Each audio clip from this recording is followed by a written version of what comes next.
안녕하세요. 오늘 저희가 좀 깊이 들여다볼 자료는 의심을 넘어 믿음으로 라는 제목의 글입니다. 요한복음 14장을 중심으로 믿음 또 의심 대 이야기하고 있어요. 사실 눈에 보이지 않는 걸 믿는다는 게 이게 참 어려운 문제잖아요. 오늘 이 글을 통해서 왜 어려운지 또 어떻게 의심을 넘어설 수 있는지 그 핵심을 같이 한번 살펴보겠습니다. 글 시작부터 흥미로운데요. 마음먹기에 달렸다는 말, 그리고 플라시보 효과 이야기예요. 혹시 들어보셨나요? 의사가 가짜 약을 주면서 이거 정말 좋은 약입니다 하면 환자가 그걸 굳게 믿는 것만으로도 실제로 병이 낫는다는 거죠. 마음의 힘이 대단한데요. 네, 그렇죠. 근데 이 글은 거기서 멈추지 않아요. 아니, 세상적인 믿음도 이 정도인데 하물며 하나님을 향한 영적인 믿음은 얼마나 더 강력하겠냐. 이렇게 질문을 던지는 거죠. 그러니까 이 플라시보 효과는 그냥 맛보기 같은 거예요. 영적인 믿음이 가진 뭐랄까 그 잠재력을 생각해보게 하는 거죠. 아, 그런 관점이군요. 영적인 믿음의 힘을 가늠해보는 시작점으로요.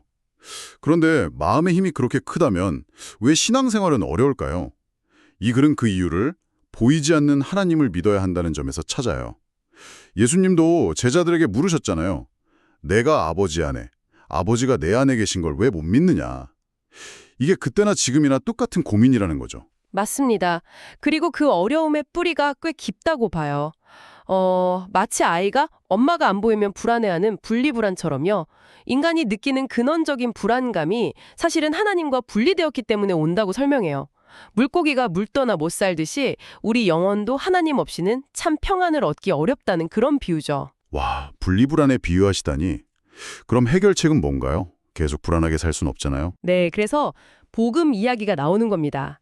기쁜 소식이죠. 예수님이 십자가를 통해서 하나님과 우리 사이에 그 막힌 담을 허물어 주셨다는 거예요. 그래서 이제 예수를 믿으면 그 관계가 회복되고 진짜 평안과 영원한 소망을 얻게 된다. 이렇게 설명합니다. 아, 관계 회복이 핵심이군요. 그래서 영적 성장은 보이지 않는 하나님을 신뢰하게 되는 과정, 또 회복된 관계 안에서 평안을 찾아가는 여정이라고 정의하는 거네요. 네, 정확합니다. 관계 회복이 정말 중요하죠. 근데요, 머리로는 알겠는데 솔직히 마음으로 믿는 건 또 다른 문제잖아요. 계속 의심이 들 때도 있고, 그럴 때는 어떻게 하라고 하나요? 그렇죠. 그래서 이 글이 요한복음 14장 11절 말씀을 주목하는 것 같아요. 예수님이 그러시잖아요. 나를 믿어라. 정 못 믿겠으면 내가 하는 그 일들을 보고서라도 믿어라. 이게 재밌는 게 직접 믿기 힘들면 그 증거들을 보고 믿으라는 약간 다른 길을 열어주시는 거죠. 행하신 일들 증거요? 구체적으로 어떤 걸까요? 그래서는요, 성경 속 기적뿐만 아니라 지금 우리 주변에서 일어나는 일들을 보라고 해요. 예를 들면, 기독교 방송 같은 데 나오는 간증들 있잖아요. 병이 낫거나 절망에서 회복되거나 하는 이야기들. 그런 실제 이야기들이 하나님이 지금도 일하신다는 증거가 될 수 있다는 거죠. 아, 주변의 간증들이 현대판 행하신 일이 될 수 있군요. 그런데 또 이런 생각도 들어요. 왜 다른 사람한텐 기적이 있는데 나한테는 없지? 오히려 비교되면서 더 힘들 수도 있지 않을까요? 네, 그럴 수 있죠. 아주 예리한 지적이세요. 이 글도 그걸 알고 있는 것 같아요.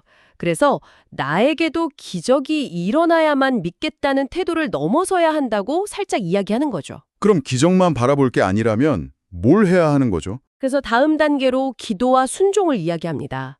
믿음이 부족하면 그걸 솔직하게 인정하고 하나님께 도와달라고 기도하라는 거예요. 예수님 약속도 있잖아요. 내 이름으로 구하면 내가 행하겠다. 아, 그 약속. 내 이름으로 무엇이든지 내게 구하면 내가 행하리라. 근데 예수님 이름으로 구한다는 게 그냥 이름만 비치면 되는 건가요? 아니요. 그게 아니라고 명확히 하죠.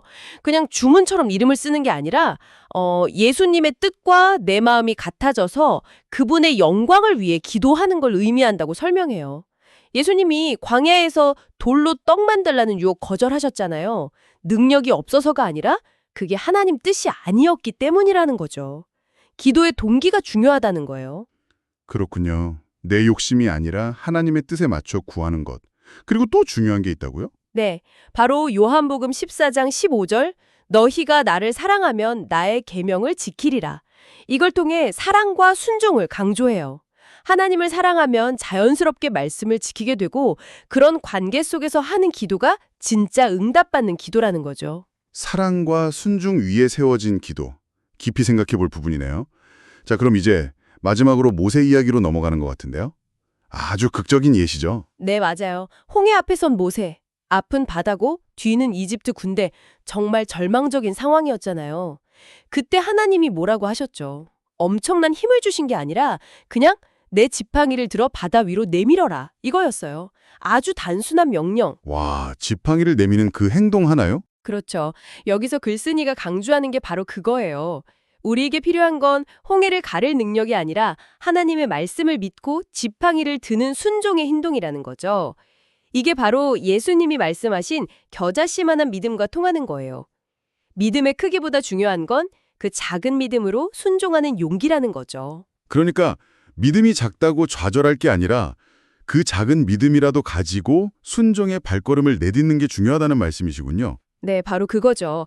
아이가 엄마가 돌아올 걸 믿게 되듯이 우리도 보이지 않는 하나님을 신뢰하는 작은 순종들을 통해서 믿음이 자라난다고 이야기해요. 오늘 의심을 넘어 믿음으로 이 글을 통해 많은 걸 생각해 보게 되네요. 믿음이라는 게 그냥 감정이나 동의가 아니라 행하신 일을 보고 기도하고 또 작은 순종으로 나아가는 여정이라는 걸요.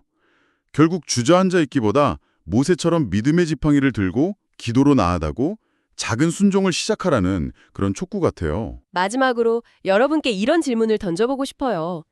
이 글을 보면 믿음은 수동적인 기다림이 아니라 굉장히 능동적인 반응이잖아요. 그렇다면 지금 여러분의 삶에서 하나님께서 뻗으라고 하시는 그 작은 순종의 지팡이는 뭘까요? 어쩌면 그 작은 행동 하나가 여러분의 홍해를 가르는 시작이 될지도 모릅니다.